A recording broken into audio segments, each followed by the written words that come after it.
6. పాపం మన జీవితంలో శాంతిని దూరం చేస్తుంది. గలతీయులకు 5:19-21. శరీరపు క్రియలు స్పష్టముగా ఉన్నాయి. స్త్రీలను కించిత్తుతనం, ద్వేషం, కోపం, ఘర్షణలు, చిలిపి, వెరులు. పాపం మన ఆత్మ శాంతిలో వాపులను తీసుకురావడమే కాదు, మన శరీరంలో కూడా దున్హతాన్ని, సమస్యలను తెచ్చిపోతుంది.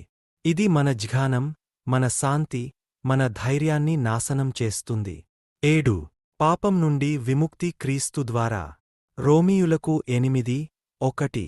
క్రీస్తు యేసునందు ఉన్నవారికి ఇక ఏ తీర్పు లేదు. క్రీస్తు మన పాపాన్ని బలిపరిచాడు, ఆయన రక్తం ద్వారా మన పాపాలు క్షమించబడ్డాయి. ప్రతి మనిషి ఆత్మకు పాపం ప్రభావం చూపిస్తుంటే, క్రీస్తు ద్వారా మానసిక శాంతి, శరీర విశ్రాంతి మరియు శాశ్వత జీవితం లభిస్తుంది. సారాంశం: పాపం మన ఆలోచనలను, చర్యలను, సంబంధాలను ప్రభావితం చేస్తుంది.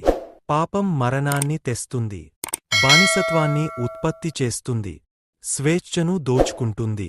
క్రీస్తులో మాత్రమే పాపం నుండి విముక్తి మరియు శాంతి లభిస్తుంది.